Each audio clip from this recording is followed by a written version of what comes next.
Obrolan menarik, kita lanjutkan. Sebelum mau ke Mas Nyarwi, saya mau singkat lebih dulu ke Bang Rusli. Oke, kalau tadi optimis sekali, memang kami membawa nama Sandi. Bahkan sudah kami komunikasikan juga ke PDIP. Tapi kok kode-kodenya elit partai loh, sekelas sekjen loh, kok justru ke RK Golkar? Ya, kita nggak mau campur lah soal itu ya. Karena ini kan soal syair, soal pantun, soal puisi. Ini kan Mas Hasto ini orangnya kan orang cukup profesional dalam bergaul politik ya. Karena berada di sana, suasananya akrab. Ya, namanya politik ini kan sebenarnya komunikasi. Jadi kalau ini kan ranahnya Golkar ya, kita hormati. Tapi bagi P3 yang pasti kita dari awal sudah mengambil keputusan kerjasama politik dengan PDIP. Ya wajar dong kita tawarkan kader kita yang memang mumpuni, surveinya bagus, mau irisan apapun kita lihat ya masuk gitu. Ya Mas Awi bahkan ketua DPP P3 ya, tidak setuju, menolak Ridwan Kamil sebagai kenceng banget loh itu. Apa ya, nadanya ya nggak ada yang lain selain Sandiaga Uno gitu nggak? Yang pasti bagi P3 begitu. Nah, cuman kan kita tetap menghormati ya antara apa namanya koalisi atau kerjasama ya di PDIP kerjasama P3. Ini runding inilah petinggi-petinggi partai kita. Tetapi ini kan yang kita sodorkan adalah orang yang paling cocok. Ya menurut kan? P3?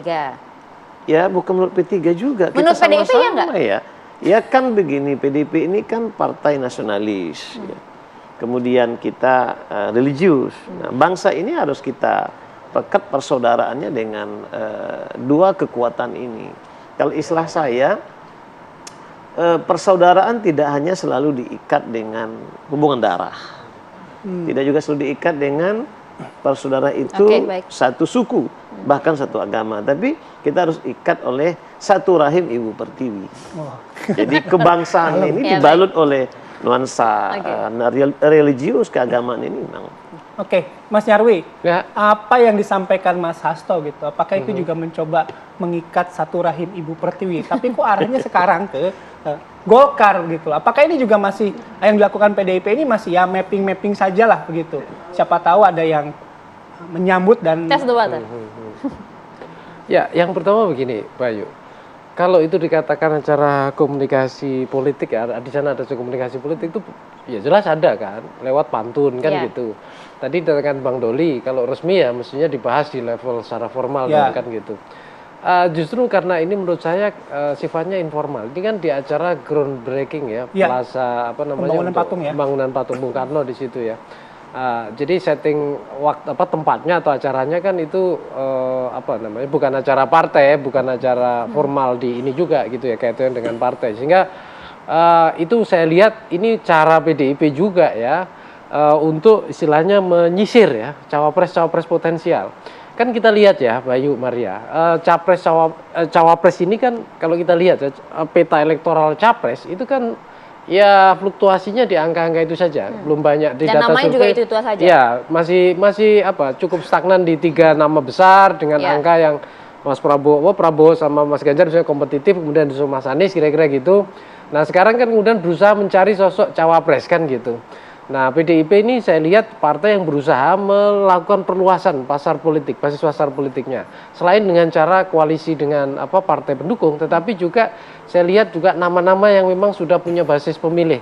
Ya seperti Ridwan Kamil di Jawa Barat gitu ya. Di provinsi lain juga ada misalnya atau nama-nama tokoh-tokoh public figure nasional pimpinan partai seperti di P3 ada Sandiaga misalnya begitu. Juga misalnya beberapa gubernur. Nah, saya lihat ini berusaha untuk menyisir ya peta-peta dari pemilih-pemilih yang bisa menjadi basis dukungan. Dan ini masuk akal juga Bayu Maria. Kenapa? Karena kalau dari lihat perkembangan yang ada ya sangat sulit saya kira sampai hari ini ya untuk menang mutlak ya kira-kira gitu dalam satu putaran dari entah Mas Ganjar sendiri dari PDIP termasuk bahkan Pak Prabowo sendiri dari data survei yang ada ya perkembangan yang kita simak sehingga dia membutuhkan sosok cawapres. Tapi meskipun juga dapat nama-nama sosok cawapres itu juga masing-masing pemilih kan dinamis, kompetitif. Jadi akseptabilitas di sini kan bukan hanya elit saja ya. Kadang-kala dinamikanya kan di sini. Kalau tiga nama yang sering kita dengar itu, ada Erick Thohir, ada Sandiaga, ada Pak Mahfud dan lain-lain. Itu kadang-kala kan akseptabilitas diterimanya tidak hanya apakah ketum-ketum partai itu mendukung Sepakat itu atau tidak, gitu ya, tapi juga pemilih kan, dan pemilih ini juga harus kita lihat basis pilihannya kan di masing-masing daerah, provinsi, kabupaten. Oke, gitu berarti kan. PDIP kalau misalnya mapping itu belum terlalu firm juga dengan Sandiaga Uno yang diajukan oleh P3? Ya kalau kita simak sampai hari ini ya belum ada keputusan resmi kan. Ya, Artinya yang muncul dari nama-nama yang disampaikan Pak Sekjen, Bu Ketum maupun Mbak Puan sendiri itu kan baru daftar nama.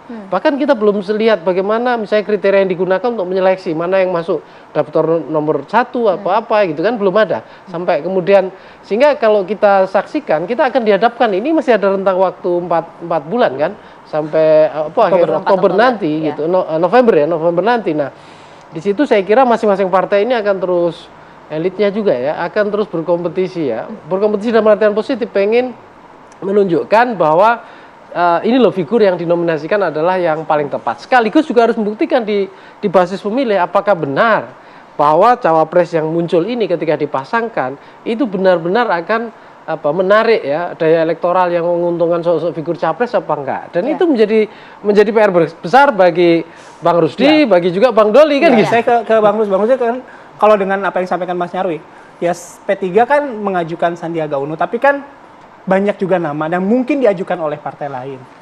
Saingannya banyak nih P3 ya. Gitu. Kalau misalnya memang tidak terpilih Sandiaga Uno, tetap ada di situ, tetap mendukung Ganjar Pranowo apa gitu? Nah, tadi bukan koalisi, sebetulnya hanya kerjasama. Nah, tidak ada ikatan. Ya, kita kerjasama untuk kepentingan bangsa dan negara.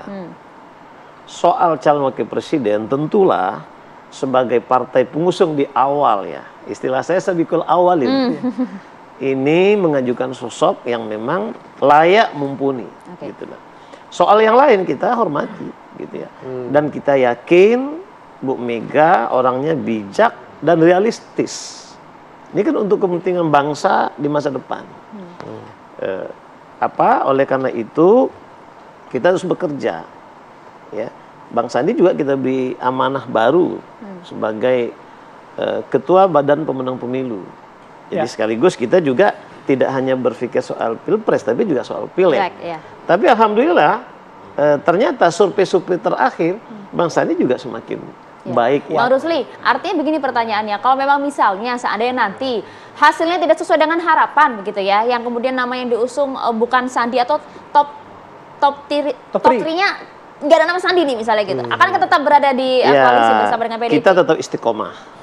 Yang berkali-kali saya sampaikan di media lain, tetapi kita tetap berharap yang kita tawarkan ini mumpuni untuk kepentingan keseimbangan dan seirama ya. Dan apalagi Pak Sandi kan berpengalaman di pemerintahan gitu ya. Yang hari ini coba kita lihat bagaimana menciptakan lapangan kerja. Ini 2024 akan 4 juta lapangan kerja. Bicara tentang ekonomi. Nah ini kan masa depan Indonesia ini harus juga kita pikirkan tentang ekonomi. Nah beliau kan ahli di bidang itu. All out lah pakai untuk Sandiaga Uno gitu ya. Bang Doli, tadi kalau menarik apa yang disampaikan oleh Mas Nyarwi, artinya mungkin tidak sih kemudian bisa ditangkap bahwa pantun kode politik dari Mas Hasto ini untuk RK ini adalah sebenarnya untuk menarik juga gerbong besar dari Golkar untuk gabung merapat ke PDIP? Kalau bicara tentang soal komposisi bangunan kerjasama dan koalisi antar partai politik, ya segala kemungkinan sekarang masih bisa terjadi ya, karena suasananya masih sangat dinamis. Dalam beberapa kali kesempatan saya mengatakan bahwa komunikasi politik yang dilakukan oleh Golkar selama ini itu sangat memungkinkan membentuk situasi-situasi yang baru ya, karena Partai Golkar ini adalah partai yang terbuka. Selama ini kita membangun komunikasi cukup baik dengan semua elit dan pimpinan partai politik ya. Jadi kalau bicara tentang poros ya, kan yang selama ini mengatakan kita sudah pasti akan terjadi tiga poros, misalnya 3 pasangan gitu. Tetapi kami meyakini sebetulnya belum tentu juga akan seperti yang dibayangkan atau yang diprediksi orang. Karena kalau misalnya ide yang pernah disampaikan oleh Partai Golkar tentang terbentuknya koalisi besar, ini kalau terjadi itu cenderung ke arah dua poros.